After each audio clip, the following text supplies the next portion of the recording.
வணக்கம் வியூவர்ஸ். நம்ம ஒரு விதமான எமோஷன் ஆகும்போதும் ஒரு விதமான நோய் வந்து நம்மளுக்கு வந்து அஃபெக்ட் பண்ணுது. நம்மளுக்கு நோய் வர்றதுக்கு முக்கியமான காரணம் நம்ம சித்தா டேர்ம்ல சொல்லணும் அப்படின்னா வாதம், பித்தம், கபம் அப்படின்னு சொல்லிட்டு வரோம். நம்ம ஒரு எமோஷன் ஆகும்போதும் இந்த வாத, பித்தம், கபம்ன்றது ஒரு விதமா வந்து பாதிக்கப்படுது. அதை பத்தி இன்னைக்கு இந்த வீடியோல டீட்டெயிலா பார்க்கலாம். கடுக்காய் மட்டுமே நம்மளுக்கு இந்த வாத, பித்த, கபத்தை பேலன்ஸ் பண்றதுக்கு சப்போர்ட் பண்ணும். நம்ம நோய் இல்லாம இருக்கிறதுக்கு இந்த கடுக்காயை எப்படி யூஸ் பண்ணுன்றது இந்த வீடியோ எண்டிங்ல நான் வந்து உங்களுக்கு சொல்றேன். ஃபர்ஸ்ட் இந்த வாதப்பித்த கபத்தை பத்தி ஒரு சின்ன அவுட்லைன் மட்டும் நம்ம சொல்லிடுறோம் உங்களுக்கு. அது புரிஞ்சுக்கிட்டாதான் நம்ம வந்து இது எப்படி பேலன்ஸ் பண்றதுன்றது நம்மளுக்கு தெரியும். இப்போ வாதம்ன்றது நம்ம பஞ்சபூதத்துல நம்ம காற்று பூதமும் ஆகாய பூதமும் சேர்ந்ததுதான் நம்ம இந்த வாதம்ன்றது சொல்றோம். இந்த காற்று பூதம் நமக்கு பாடியோட ஃபங்க்ஷனுக்கு ஹெல்ப் பண்ணுது. ஆகாயம்ன்றது நம்மளுக்கு மைண்ட் சப்போர்ட்டுக்கு ஹெல்ப் பண்ணுது. இந்த காற்று பூதம் நம்ம பாடியில கரெக்டா ஃபங்க்ஷன் ஆனாதான் நம்மளால எந்த விதமான மூவ்மெண்ட்ஸும் சரி, பாடியோட ஃபங்க்ஷனும் சரி, பிளட் சர்க்குலேஷனுக்கும் சரி, இது எல்லாத்துக்குமே சப்போர்ட் பண்றது இந்த வாதம்னு சொல்லலாம். அடுத்து இந்த ஆகாய பூதம் நம்மளோட தாட்ஸ், எண்ணங்களுக்கு சப்போர்ட் பண்றது இது முக்கியமானது. அது இன்னும் கரெக்டா சொல்லணும்னு பாத்தீங்கன்னா, இந்த வாதம் வந்து நமக்கு கரெக்டா இருந்தது அப்படின்னா நம்மளுக்கு மைண்ட்ல கிரியேட்டிவிட்டி அண்ட் ஃபிளெக்சிபிலிட்டி இதுக்கு வந்து நல்லா ஹெல்ப் பண்ணும். அதாவது புதுசா நமக்கு வந்து கண்டுபிடிக்கணும், ஏதாவது ஒண்ணு நம்ம அடுத்தடுத்து என்னன்றது போயிட்டே இருக்கணும் அப்படின்னா இந்த வாத குற்றம் வந்து நமக்கு கரெக்டா பேலன்ஸ் இருக்கிறது ரொம்ப முக்கியம். இதே இந்த வாதம் வந்து பாதிச்சது அப்படின்னா நம்மளுக்கு தேவையில்லாம சில நோய்கள் வந்து வரும். ஃபார் எக்ஸாம்பிள், சிலருக்கு வந்து இந்த பயம் அதிகமாகிறதுனால அவங்களுக்கு இந்த கேஸ்ட்ரிக் ப்ராப்ளம் தொடர்ந்து இருந்துகிட்டே இருக்கிற மாதிரி ஃபீல் ஆகும். முக்கியமா நம்மளுக்கு இந்த வயிறு பகுதியில வந்து இந்த வாத குற்றம் பாதிக்கும் போது, அதாவது இந்த ஃபியர் வரும்போது இந்த வயிறு பிரச்சனைகள் அதிகமாகும். மோஷன் ப்ராப்ளம் வருது, அதே மாதிரி வயிறு உபசம் வருது, தூக்கம் சரியில்லாம ஆகுது. அதாவது தாட்ஸ், எண்ணங்கள் வந்து அலைபாயறதுனால உங்களுக்கு போய் படுத்த உடனே சரியா தூக்கம் இல்லாம எண்ணங்கள் வந்து எங்கெங்கயோ போயிட்டு ஏதோ யோசிச்சுக்கிட்டே இருக்கேன், எனக்கு தூக்கமே வரமாட்டேங்குது அப்படின்றது நிறைய பேர் வந்து கம்ப்ளைண்ட் சொல்லுவாங்க. இயற்கையாவே இந்த வாத தேகி எப்படி இருப்பாங்கன்னா, அவங்க பார்க்கறதுக்கு நார்மலாவே ரொம்ப வந்து ஒல்லியா இருக்கிற மாதிரி இருப்பாங்க. ஆனா ரொம்ப ஸ்ட்ராங்கா இருப்பாங்க. அவங்க எண்ணங்கள் வந்து அவங்களுக்கு ஸ்ட்ராங்கா இருந்ததுன்னா அவங்க எந்த அளவுக்கு வேணாலும் யோசிச்சு அவங்களால வந்து லைஃப்ல வந்து ஃபாஸ்டா முன்னேற முடியும். அவங்களோட எலும்புகள் வந்து அளவுல வந்து சின்னதா இருக்கிற மாதிரி இருக்கும், ரொம்ப விரைப்பான தோற்றமா இருக்கும். அடுத்து பித்தம். பித்தம்ன்றது நம்ம பஞ்சபூதத்துல நெருப்பு பூதத்தோட ஒப்பிடுவாங்க. நெருப்பு பூதம் நம்மளுக்கு பேலன்ஸ்டா இருந்தாதான் நம்மளோட பாடியோட ஹீட் வந்து பேலன்ஸ்டா இருக்கும். இந்த பாடி ஹீட் இருந்தாதான் நம்ம உடம்புல ஏற்படக்கூடிய மெட்டபாலிசம், அதாவது நம்ம உணவு எடுக்கிறோம் அப்படின்னா அது மெட்டபாலிசம் ஆனாதான் ஃபுட் வந்து கரெக்டா டைஜஷன் ஆகும். அப்ப இந்த மெட்டபாலிசம் ஹெல்ப் பண்றது வந்து உங்களுக்கு இந்த பித்த குற்றம்னு சொல்லலாம். இந்த பித்த குற்றம் பேலன்ஸ்டா இருந்தா நம்ம மெட்டபாலிசம் ஹெல்ப் பண்ணுது. அதே போல நம்ம ஃபுட் டைஜஷனுக்கு முக்கியமா ஹெல்ப் பண்ணுது.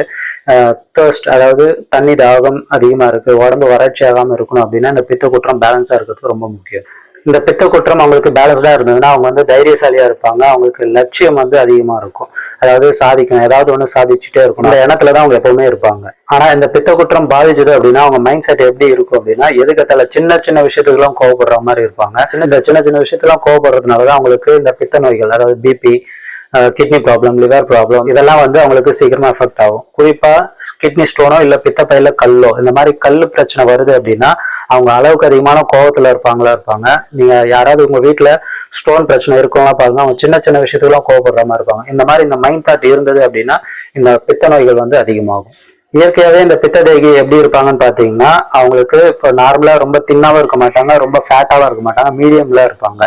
ஆனா அவங்களுக்கு எப்பவுமே வந்து ஒரு பாடியில ஒரு விதமான உஷ்ணம் இருந்துகிட்டே இருக்கும். சீக்கிரமா அவங்களுக்கு கோல்டோ ஏதோ ஒரு இன்ஃபெக்ஷன் ஆகாம கொஞ்சம் இம்யூனிட்டி வந்து அவங்களுக்கு நல்லாவே இருக்கும். அடுத்து கபம். கபம்ன்றது பஞ்சபூதத்துல வந்து நீர்பூதத்தையும் மண்பூதத்தையும் ஒப்பிடுவாங்க. இந்த நீர்பூதம் மண்பூதமும் நமக்கு பேலன்ஸ்டா இருக்கிறது ரொம்ப முக்கியம். ஏன்னா நம்ம இந்த நீர்பூதம் மண்பூதமும் சேர்ந்ததுதான் நம்ம உடம்புல வந்து ஃபேட்டா இருக்கு.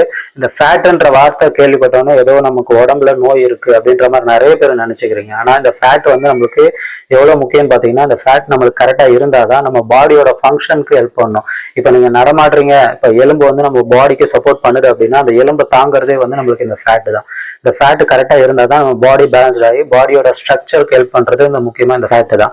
அப்ப இந்த கபத்தை வந்து நம்ம பேலன்ஸ் பண்றது ரொம்ப முக்கியம் தான். இந்த கபதேகி இருக்கிறவங்களுக்கு மைண்ட் செட் எப்படி இருக்கும் பாத்தீங்கன்னா, லவ் அண்ட் டிவோஷனா இருப்பாங்க. எல்லார்கிட்டையும் வந்து இவங்க சீக்கிரமா வந்து அன்பை வெளிப்படுத்தி எல்லாருமே வந்து சீக்கிரமா ஃப்ரெண்ட்லி ஆக்கிடுவாங்க.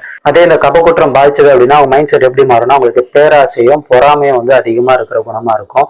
யாராவது உங்களை பார்த்து பொறாமப்படுறாங்கன்னா அவங்களுக்கு இந்த கபக்குற்றம் வந்து இம்பேலன்ஸ்டா இருக்கு அப்படின்றத நம்மள வந்து தெரிஞ்சுக்க முடியும். நார்மலாவே இந்த கபதேகி எப்படி இருப்பாங்கன்னு பாத்தீங்கன்னா, ஃபேட்டு கொஞ்சம் அதிகமா இருக்கிறதுனால அவங்களுக்கு நார்மலை விட அதிகமான பாடி வெயிட்டா இருப்பாங்க. போன்ஸ் வந்து அவங்களுக்கு ரொம்ப லாங்கா இருக்கிற மாதிரி இருக்கும். அவங்களுக்கு போனும் சரி மசிலும் சரி ரொம்ப ஹெவி வெயிட்டா இருக்கிற மாதிரி தான் இருக்கும். அதனால வந்து அவங்களுக்கு பாடி எப்பவுமே ஒரு கனத்தை இருக்கிற மாதிரி ஒரு ஃபீல்ல வந்து அவங்க எப்பவுமே இருந்துகிட்டே இருப்பாங்க. அவங்களுக்கு இப்போ பாடி வந்து ஓவர் வெயிட்டா இருக்கிறதுனால அவங்களுக்கு சீக்கிரமா வந்து போன் டீஜெனரேஷன், அதாவது எலும்பு தேய்மானம் வந்து பிரச்சனை வர்றதுக்கும் நிறைய சான்ஸ் இருக்கு. அதனால கபம் வந்து பாதிச்சது அப்படின்னா மூட்டுகளை வந்து பிரச்சனை வந்து அவங்களுக்கு சீக்கிரமாவே வரும். இதுதான் இந்த வாத பித்த கபம் வந்து எப்படி இம்பேலன்ஸ்டானா எப்படி எல்லாம் மைண்ட் செட் மாறும் அப்படின்றது நம்ம இப்ப பார்த்துட்டோம். இதை நம்ம பேலன்ஸ் பண்ணணும் அப்படின்னா குறிப்பா நீங்க வந்து ஒரு மெடிடேஷன் வந்து பண்ணலாம். ஏன்னா நம்மளுக்கு எமோஷன் ஆகிறது தான் நோய்க்கு காரணம்னு சொன்னோம். அதனால நீங்க இந்த எமோஷனை குறைக்கிறதுக்கு தாராளமா நீங்க கைடடோட ஒரு மெடிடேஷன் பண்ணீங்கன்னா நல்லா இருக்கும். எதுவுமே தெரியல, எனக்கு மெடிடேஷன் பத்தி ஒரு ஐடியாவுமே இல்லை அப்படின்னா நீங்க கண்ணை மூடிட்டு அமைதியா உங்க உடம்ப மட்டுமே நினைச்சிட்டு உட்காந்தீங்கனாலே போதும். ஒரு 10 நிமிஷத்துல இருந்து 15 நிமிஷம் உட்காந்தீங்கன்னா போதும். இது சொல்றதுக்கு சிம்பிளா இருக்கும், ஆனா நீங்க செஞ்சு பாத்தீங்கன்னா அது ரொம்ப கஷ்டம். ஏன்னா நம்ம கண்ணை மூடி உட்காரும் போது நம்ம எண்ணங்கள் வந்து அலைப்பாயும்.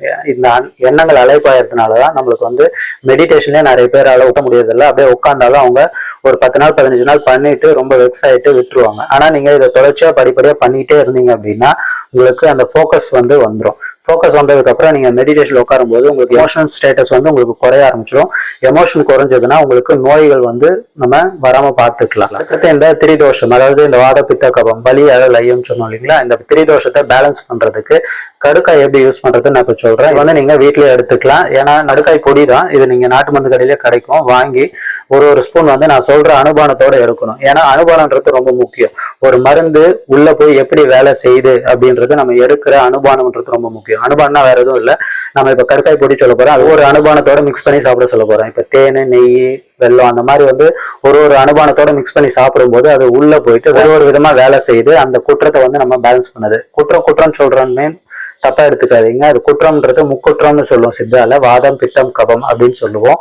அதனால இந்த குற்றத்தை பேலன்ஸ் பண்றதுக்கு நமக்கு இந்த கடுக்காய்ன்றது ரொம்ப முக்கியம். அது சொல்றேன், நோட் பண்ணிக்கோங்க.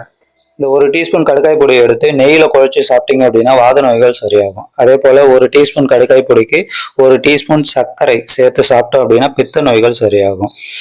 அதே 1 டீஸ்பூன் கடுக்காய் பொடிக்கு 1/2 டீஸ்பூன் உப்புடன் சேர்த்து சாப்பிட்டோம் அப்படின்னா கப நோய்கள் சரியாகும். இந்த திரிதோஷம்னு சொல்லக்கூடிய வாதம் பித்தம் கபம் இதை பேஸ் பண்ணி தான் சித்தா ட்ரீட்மெண்ட்டே இருக்கு. இதை நம்ம பேலன்ஸ் பண்ணாலே நம்மளோட இம்யூனிட்டி நல்லா ரைஸ் ஆகி நோய் இல்லாமல் இருக்கலாம். இந்த வீடியோ உங்களுக்கு யூஸ்ஃபுல்லா இருந்திருக்கும்னு நினைக்கிறேன். இந்த வீடியோ உங்க ஃப்ரெண்ட்ஸ்க்கு யாருக்காவது ஷேர் பண்ணணும்னு நினைச்சுன்னா கண்டிப்பா ஷேர் பண்ணுங்க. இந்த மாதிரி உங்களுக்கு நிறைய ஹெல்த் டிப்ஸ் வேணும்னா மறக்காம நம்ம சேனலை வந்து சப்ஸ்கிரைப் பண்ணி வச்சுக்கோங்க. நெக்ஸ்ட் வீடியோல பார்க்கலாம். தேங்க்யூ.